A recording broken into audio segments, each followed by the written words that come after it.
sound of a heavy drawer slamming shut, a satisfying mechanical click, then a beep \n and you want a gun safe.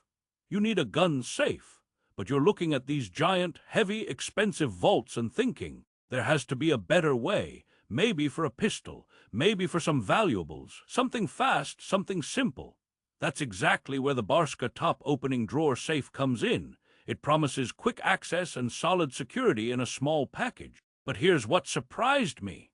Most reviews don't tell you the one critical flaw that makes this safe either perfect for you or a total deal breaker. And it has nothing to do with the steel. Therefore, if you're thinking about buying this popular drawer safe, stop, watch this first. For the best price, click the link in the description, \n, let's get straight into it. Act 1, the allure. This safe looks the part. It's a compact, heavy little box. It feels substantial in your hands, not like some flimsy tin can. The top opening drawer action is the main event.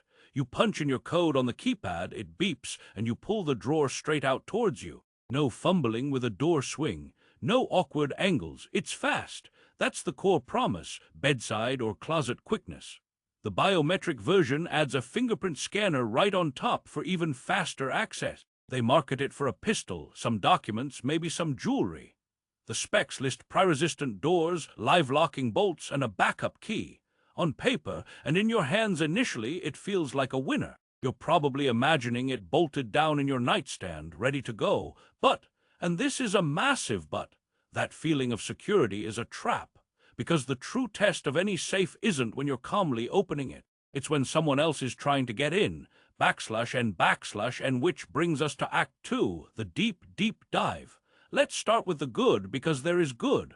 The drawer mechanism is smooth. When it works, it's intuitive. The biometric sensor on the AX 11652 model is decent for the price. It's not iPhone-level instant, but it reads reliably after a few enrollments. The keypad is basic but functional. It has that beep we all associate with security. The construction, for its size and class, is adequate. The steel is thick enough to deter a casual smash and grab. It has pre-drilled holes for bolting down, and bolting it down is non-negotiable. This is a portable safe. A thief could walk off with the whole thing. That's safe 101, so you bolt it, you feel good. Now let's talk about the elephant in the room. The lock, \n, the primary security of this safe isn't the steel walls. It's the locking mechanism on that drawer. And this is where the contrarian snapback hits. For all its heft, the most common point of failure isn't a brute force attack. It's something far simpler, the electronic lock itself. I've scoured forums, owner reviews, and even talked to a locksmith. A recurring theme with Barska electronic safes, including this drawer model, is electronic lock failure. The keypad stops responding.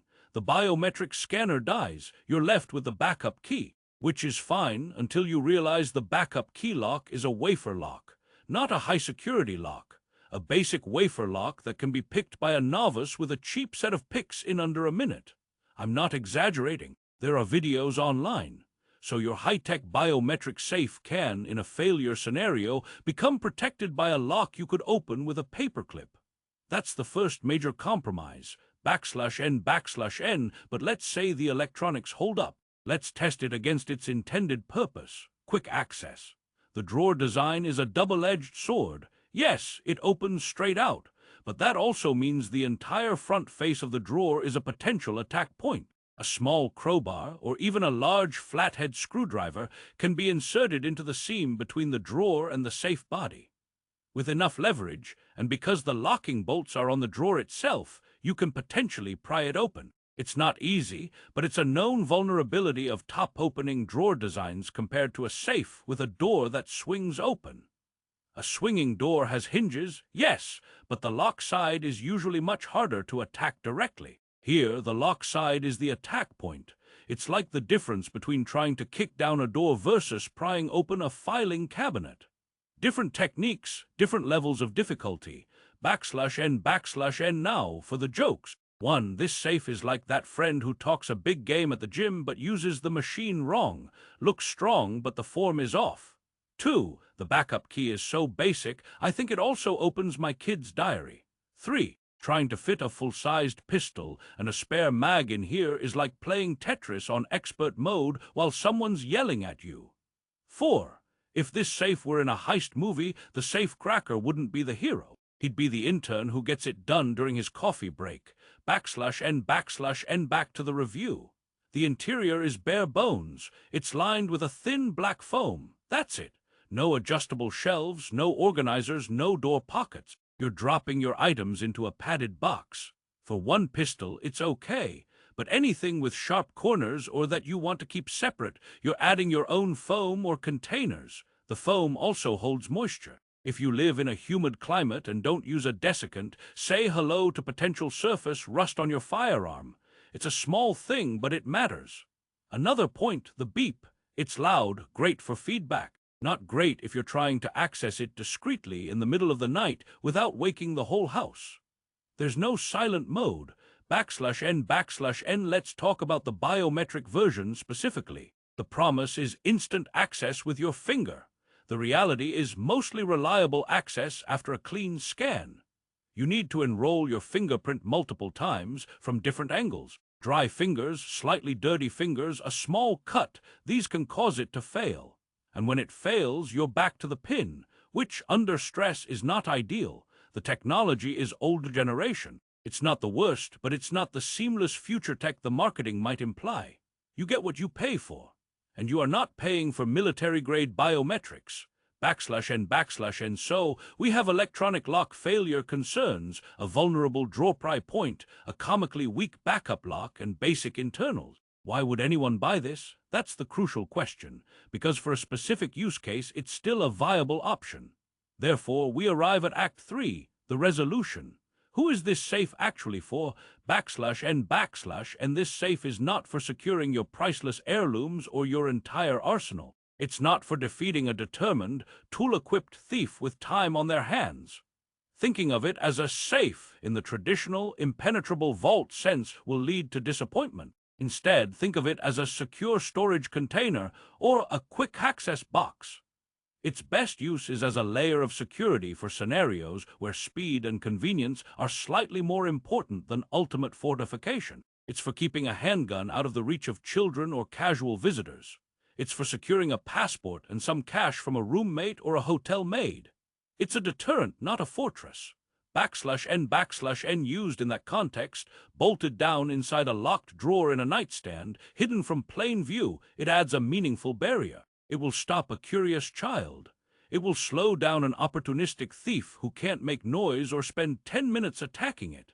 For bedside firearm access, when bolted inside a drawer, it provides a balance. You can get to it relatively quickly with a fingerprint or code, but it's not just sitting in an open nightstand. That's its sweet spot. It's also decent for travel, as hotel room safes are notoriously insecure. Bolt it to something heavy in your hotel room, better than the in-wall safe. But remember the limitations. /n/n. Therefore, the final verdict. The Barska top-opening drawer safe is a product of compromise. You compromise ultimate security for quicker access and a smaller form factor. You compromise lock reliability for a lower price point. If your threat model is keep the kids out and have faster access than a traditional safe, and you understand and accept the electronic lock risks, it can work. You must bolt it down. You must have a plan if the electronics fail. Keep that backup key somewhere else secure. You must not overestimate its protective capabilities. /n/n. Before you buy, ask yourself, what am I really protecting and from whom? If the answer is a single handgun from my family or a smash-and-grab burglar, and you've weighed the pros and cons, then this could be a fit. If you need real, robust security for valuable items, you need to look at a heavier, more reputable safe with a mechanical lock from a brand like Fort Knox, AMSEC, or even a higher-end Sentry safe. The Barska sits in that awkward middle ground, feels too secure to be simple, but too simple to be truly secure. /n/n. My final take. It's an okay product for a specific, limited job, but go in with your eyes wide open. Know its weaknesses, plan for its failure, And if you decide it's right for your needs, you can find the best current price, including any deals on the biometric or standard model, by checking the link in the description below. That link supports our channel at no extra cost to you. Thanks for watching this honest review. Stay safe.